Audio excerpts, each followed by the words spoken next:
여러분, AI 산업의 패러다임이 지금 완전히 바뀌고 있습니다.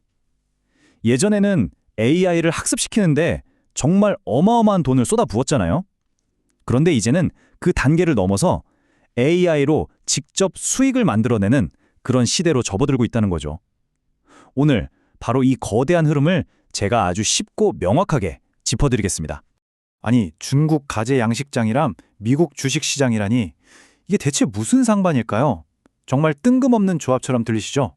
그런데요, 바로 이 질문 안에 지금 이 순간 수조 달러 규모의 AI 산업을 뒤흔들고 있는 거대한 변화의 실마리가 숨어 있습니다. 자, 지금부터 저랑 같이 한번 파헤쳐 보시죠. 이야기는 중국에서 시작된 아주 독특한 현상에서 출발합니다. 바로 에이전틱 AI라는 완전히 새로운 개념의 인공지능이 등장하면서부터인데요. 자, 이 에이전틱 AI가 뭐냐면요. 그냥 우리가 질문하면 답만 해주는 그런 수준을 넘어선 거예요. 우리가 자고 있을 때도요. 혼자서 컴퓨터를 켜서 웹서핑도 하고 문서 작업도 하고 심지어 이메일까지 보낸다고 생각해 보세요. 말 그대로 24시간 365일 나를 위해 일해주는 디지털 비서가 생긴 거죠. 바로 이 부분이 정말 중요한 지점입니다. AI의 역사를 바꾼, 뭐랄까, 하나의 변곡점이라고 할 수 있는데요. 예전에 AI가 우리가 물어봐야만 겨우 답을 해주는 수동적인 도구였다면 이제는요, 스스로 일을 찾아서 척척 해내는 능동적인 조수로 진화했다는 겁니다. 이 차이가 엄청난 거죠. 그래서 중국에서는요, 이렇게 24시간 쉬지 않고 일하는 AI 에이전트들을 보고 재밌는 별명을 붙였어요. 마치 가재를 양식장에서 키우는 것처럼 항상 뭔가를 하고 있다고 해서 가재 양식이라고 부르기 시작한 거죠. 그런데 바로 이 AI 양식업이 전 세계 컴퓨터 인프라에 정말 상상을 초월하는 어마어마한 수요를 만들어내기 시작합니다. 자, 그런데 아무리 멋진 기술도 결국 돈을 벌지 못하면 그냥 아이디어로 끝나버리잖아요? 이 AI 혁명이 정말 진짜 돈이 된다는 걸 보여준 첫 번째 신호탄이 세계적인 거대 기업 한 곳에서 터져나왔습니다. 그게 바로 알리바바인데요. 지난 3월 19일에 발표를 했죠. 자사의 AI 관련 제품 매출이 무려 100% 이상, 그러니까 세 자릿수 성장을 했다는 겁니다.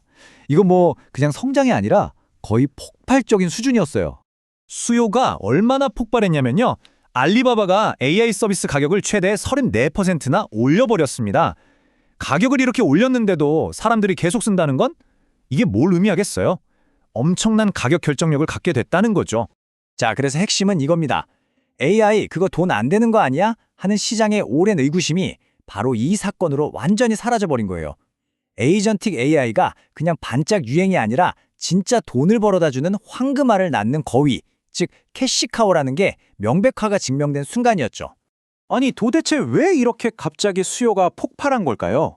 이 돈의 흐름을 제대로 쫓아가려면요, 우리가 꼭 알아야 할 AI 세계의 두 가지 핵심 개념이 있습니다. 바로 학습과 추론이라는 건데요. 이 둘의 차이를 알아야 모든 게 이해가 됩니다. 이 표가 그 차이를 정말 잘 보여주는데요. 비유를 들어볼게요. 학습은 뭐든지 다 할 수 있는 만능 맥가이버 칼을 만드는 과정이라고 생각하시면 돼요. 아주 유연하죠. 반면에 추론은요, 그 칼을 쓰는 단계인데 그냥 쓰는 게 아니라 특정 작업을 위해서 완벽하게 만들어진, 예를 들면 회 뜨는 전문가용 칼 같은 걸 사용하는 거죠. 효율이 극대화된 겁니다. 바로 그 가재 양식 열풍 때문에 시장이 깨달은 겁니다. 아, 이제 AI 경쟁의 판이 바뀌었구나. 예전에는 누가 더 똑똑한 AI 뇌를 만드나 이게 중요했다면 이제는 누가 그 똑똑한 뇌를 가장 싸고 효율적으로 굴리느냐의 싸움이 된 거죠.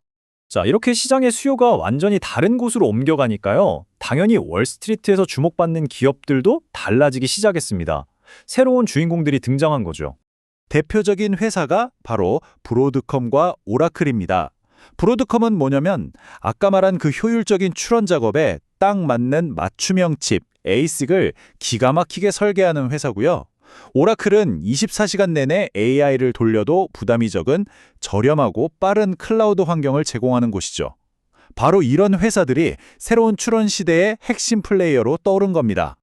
근데요, 이게 단순히 중국이나 몇몇 칩 회사에만 해당하는 얘기가 아닙니다. 우리가 잘 아는 세계 최고의 빅테크 기업들이야말로 이 기회를 잡기에 가장 완벽한 위치에 있거든요. 자, 마이크로소프트를 한번 볼까요? 전 세계에 오피스 365를 돈 내고 쓰는 상업용 유저가 무려 4억 명이나 됩니다. 어마어마하죠? 그런데 지금 AI 비서인 코파일럿을 쓰는 사람은 이 중에서 딱 5% 정도밖에 안 돼요. 고작 5%. 이게 뭐 얼마나 되겠어 싶으실 수도 있는데요. 과연 그럴까요? 이 작은 조각이 돈으로 바뀌면 얼마나 엄청난 숫자가 되는지 한번 보시죠. 바로 이 5%의 사용자들이 1년에 만들어내는 추가 매출이 얼마인지 아세요? 72억 달러. 우리 돈으로 거의 10조 원에 가깝습니다. 정말 엄청나죠? 이건 이제 AI가 돈만 쓰는 부서가 아니라 회사 전체의 이익을 이끌어가는 핵심 엔진이 됐다는 걸 의미하는 겁니다. 아마존의 전략도 정말 기가 막힙니다. 아주 비슷해요. 첫 번째, 아마존은 세계 1등 클라우드 AWS잖아요. 그러니까 일단 AI 때문에 늘어난 모든 트래픽에 대해 통행료를 받으면서 돈을 벌고요. 두 번째, 여기서 멈추지 않고 그 트래픽을 처리할 때 자기들이 직접 만든 저렴한 맞춤 칩을 씁니다. 그럼 어떻게 될까요? 그렇죠. 비용은 낮아지고 이익은 극대화되는 거죠. AI를 쓰면 쓸수록 돈을 더 버는 완벽한 구조를 만들어 놓은 겁니다. 자, 그러니까 공통점이 보이시죠?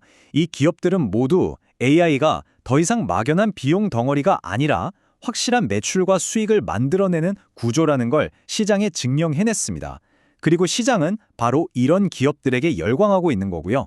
지금까지 AI 경쟁은 누가 세상에서 가장 똑똑한 뇌를 만드느냐의 싸움이었습니다. 하지만 이제 어쩌면 새로운 경쟁이 시작된 건 아닐까요? 바로 누가 가장 효율적인 심장, 즉 엔진을 만드느냐의 싸움 말입니다. 이 거대한 패러다임의 전환이 앞으로 기술 세계의 승자와 패자를 어떻게 갈라놓을지 한번 깊이 생각해 볼 문제입니다.